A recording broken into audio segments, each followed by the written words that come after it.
I like to remember my mother dancing, doing the jitterbug with my dad, surrounded by family and food and laughter.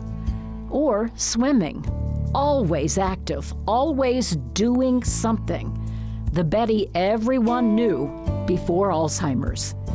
It's much harder to look back on the Betty after Alzheimer's.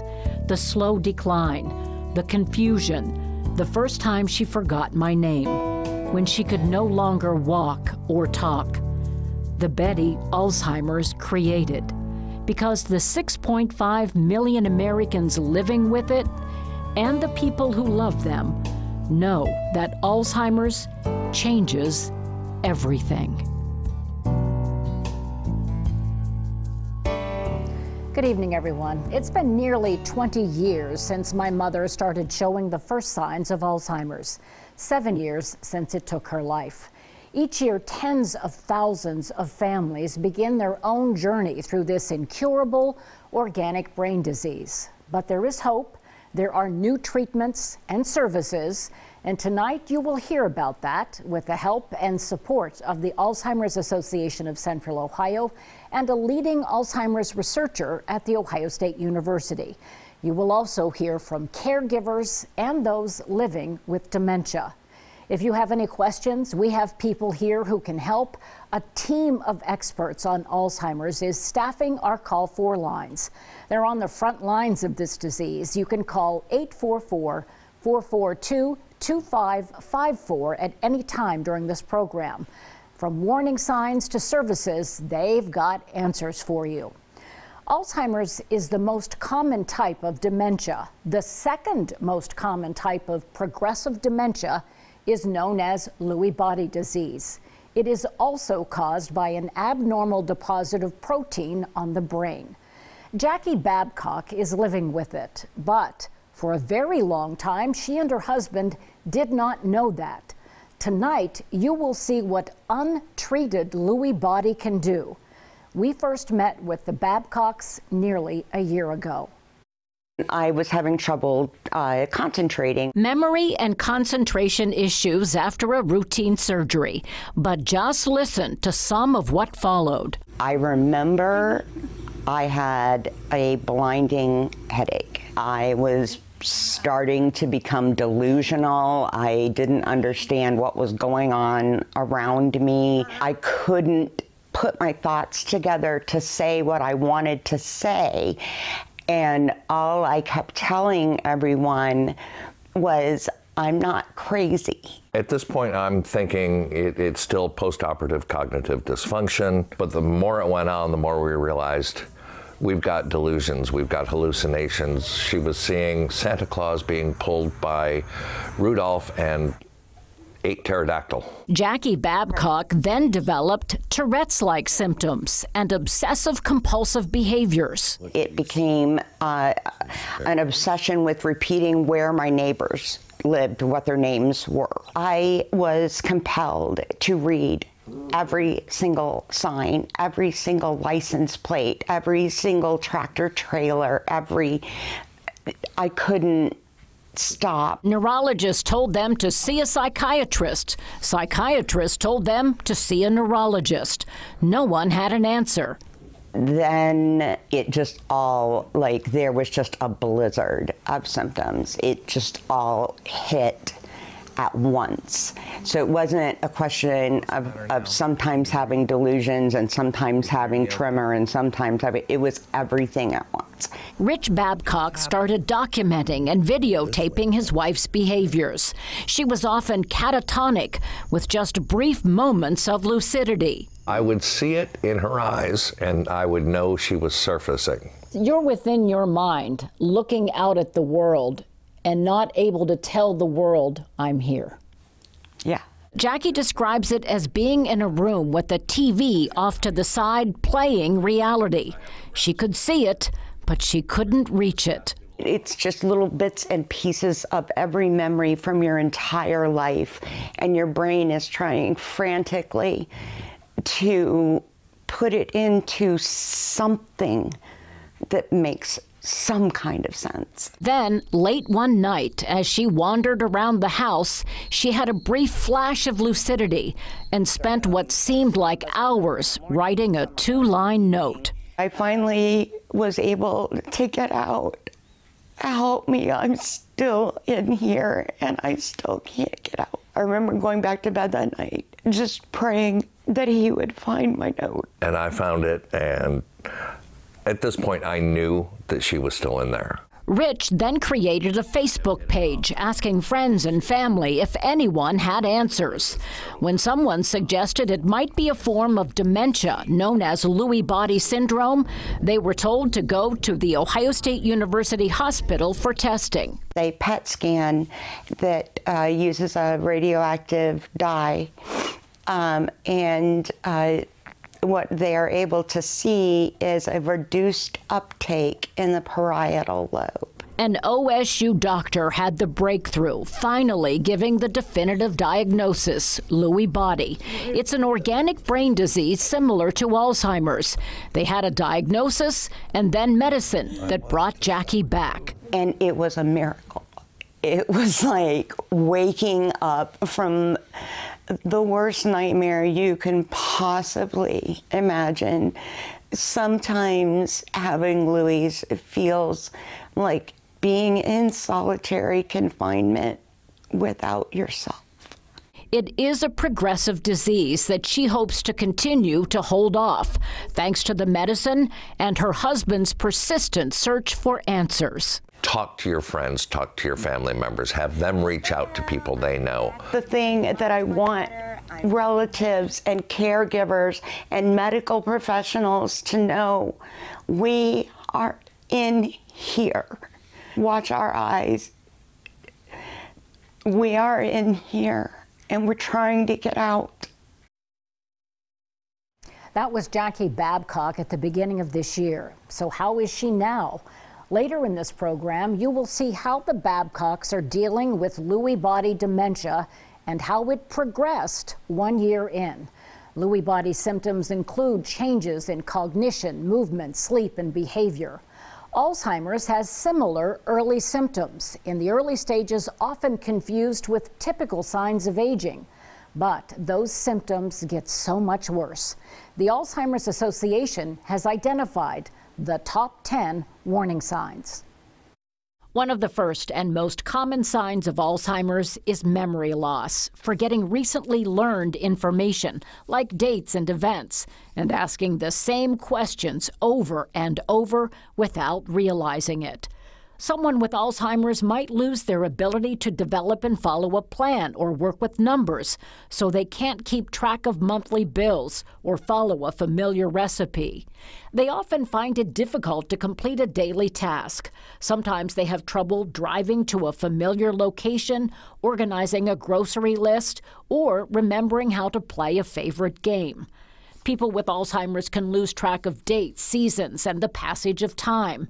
They might have trouble understanding something if it's not happening immediately, and they may forget where they are. For some people, vision problems indicate Alzheimer's, leading to difficulty in balance, trouble reading, judging distance, determining color or contrast, and of course all of that causing issues with driving.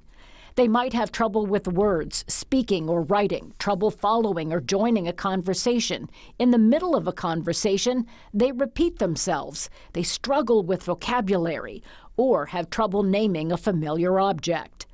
A person living with Alzheimer's disease may put things in unusual places, like keys in the refrigerator.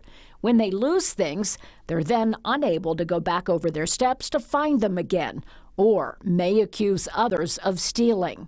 They may also experience changes in judgment or decision-making, especially when dealing with money or paying less attention to grooming and staying clean.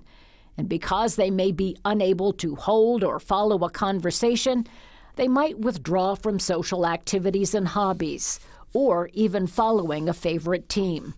And finally, this is a big one. Their mood, their personality change. They become confused, suspicious, depressed, fearful, or anxious, and become easily upset with family and friends.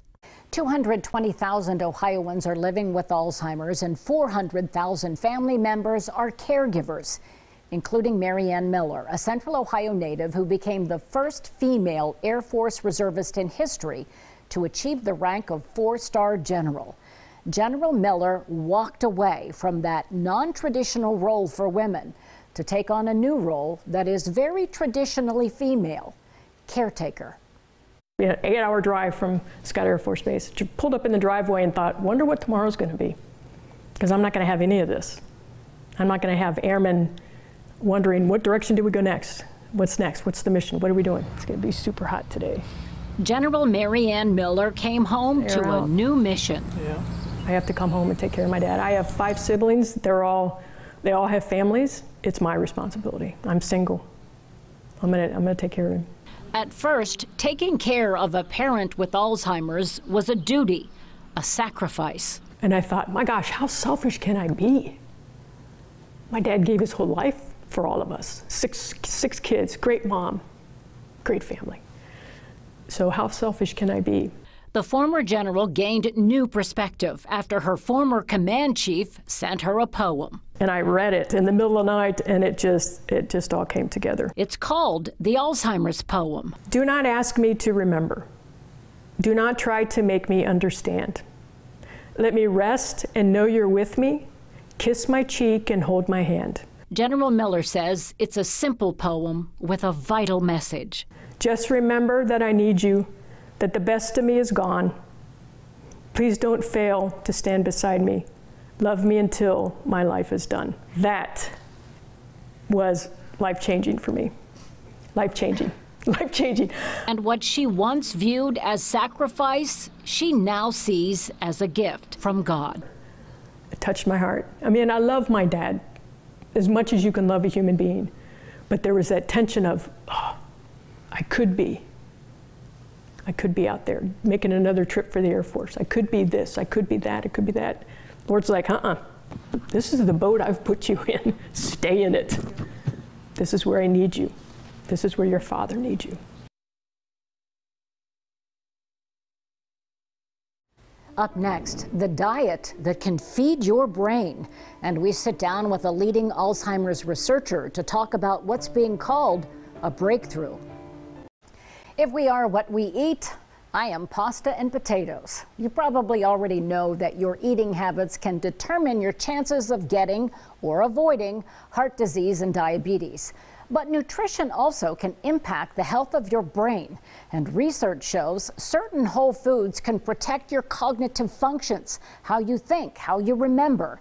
Diets filled with unhealthy, heavily processed food with excess sodium and sugar might actually speed up the aging of your brain. So here are some healthy options, part of what's called the MIND diet. 3 or more servings of whole grains daily, like whole grain crackers. Make sure the first ingredient is a whole grain. But cheese is limited to 1 serving a week, so put something healthy on the cracker, like hummus or avocado. Triscuits are a great option. Popcorn is a whole grain, but keep butter and sweeteners to a minimum. Skinny Pop fits the bill. You need 1.5 to 2 cups of fruit per day. Reach for fresh fruit. And listen to this. Pomegranate juice has phytonutrients that can protect your brain from aging. One study among people with mild memory loss showed drinking 8 ounces of pomegranate juice a day for 1 month improved memory, and especially the ability to retain visual information. Nuts were found to help those at higher risk for cognitive decline, and walnuts may be the best for brain performance. Blueberries are also on the list of foods that help preserve memory and thinking skills. Research shows increased blood flow to certain areas of the brains of blueberry eaters. And just 1 serving of leafy greens per day, 1 cup raw or half a cup cooked, can also help preserve memory as you age. A study comparing regular leafy green eaters to those who rarely, if ever, eat greens showed those who have leafy greens in their diet daily have brain power of people who are 11 years younger. And the good news is the MIND diet also helps fight heart disease and obesity. What doctors and patients are eagerly awaiting, though, is a miracle cure. That's not here yet, but just this week came word of a major breakthrough. The New England Journal of Medicine published the long-awaited results of a study of a drug known as lecanemab. Dr. Douglas Share at The Ohio State University helped lead the clinical trials, and he says the FDA will likely decide in January whether to approve lecanemab. We're beginning to crack this nut, getting some real treatments out there for Alzheimer patients. Lecanemab is raising hope for doctors and patients. It works by reducing levels of a protein known as amyloid that builds up on the brain of someone with Alzheimer's. This is a monoclonal antibody that goes into the brain and gets rid of the toxic amyloid that makes the plaques in Alzheimer's disease. And while it's not a miracle cure, it slows the decline. Lecanemab is one of nearly 36 medications in clinical trials at OSU. And Dr. Share says he saw the success firsthand. We definitely have people that seem to be very stable with their symptoms. So as Alzheimer's progresses over time. And this is like the first great step that we have. It gets rid of amyloid. We're seeing some positive benefit. Lecanemab slows the mental decline associated with the progressive organic brain disease. But it only works for those in the beginning stages of Alzheimer's. If you don't go into your doctor in time when you're first noticing symptoms, if you're not identified in time, it's not going to help you. You're going to miss the opportunity, the window of opportunity to really help your brain. Alzheimer's is a slow-moving, progressive brain disease, sometimes difficult to recognize or willingly acknowledge. Are they thinking as well, memory or thinking as well as they were a year ago? And you go, I don't think so. Whether it's from normal aging or not, that's when you should go in, because the doctor can try to help determine just a normal aging effect. Dr. Share is hopeful patients will sign up for one of more than 30 clinical trials underway at OSU for Alzheimer's and Lewy body syndrome. We're making great progress. It's not fast enough. We wish it happened, 20 years ago, but we're beginning to see the fruits of the labor of all the research being put in. So we have these amyloid treatments. Now we have tau treatments. We're studying anti-inflammatory treatments. So it's all progressing really well. What we need now is individuals that would be, agreeable to participate in clinical trials. That's how we get these things out faster. Dr. Share developed an at-home test, too, known as the SAGE test, that will assess and monitor your cognitive abilities. You can download that, take it home, take it to your doctor. We have a link, and we have more about the studies at NBC4i.com.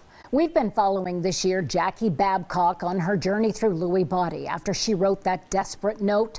This week, we checked back in with the Babcocks and learned by sharing their story, they opened a window on the world.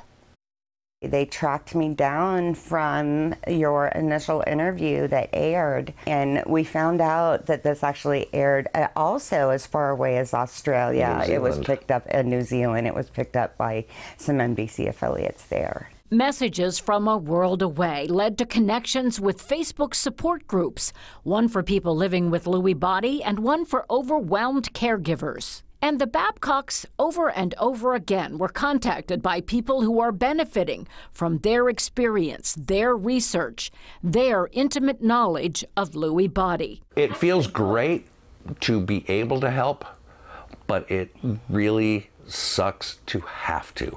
I can't accept my experience unless it has a purpose. Over the past year, Jackie developed a trove of coping strategies for the anxiety, cognitive issues, even delusions that accompany Lewy body. Special AirPod sound filters that control overly loud sounds. A bedroom retreat with temperature control. Because my body temperature goes up and down, that's one of our problems, hot, cold, hot, cold. A memory wall, and vital daily medications that she recommends to the newly diagnosed patients she hears from. I mean, it saved my life. I mean, it brought me back to life. My initial reaction is panic. I'm like, oh my God, make sure they have this, make sure they see a doctor. They need to get the medication started. Don't let them stay in that nightmare any longer than they have to. 1 year after finding out there is a medical reason for the nightmare, they are both happy to offer advice. From a caregiver perspective, take notes. take video. Video is the #1 diagnostic tool that you can bring to the doctor. What do you say to people who are in your shoes? First of all, we welcome them with, I'm sorry. New people to the group, we're sorry that you are part of us, but we're here for you. A special thanks to photographers and editors Jonathan Williams, Rob Karnacki, Matt Glenn, also the families and caregivers who shared their stories with us tonight. Director Todd Brewer, the longtime executive producer of this show. Jennifer Kaiser, she lost her father to Lewy body dementia. So in honor of her father, Bill Clement, and my mama, Betty Connors, we hope you and your family can find support and resources, and that we were able to help you find help and hope tonight. Have a good night.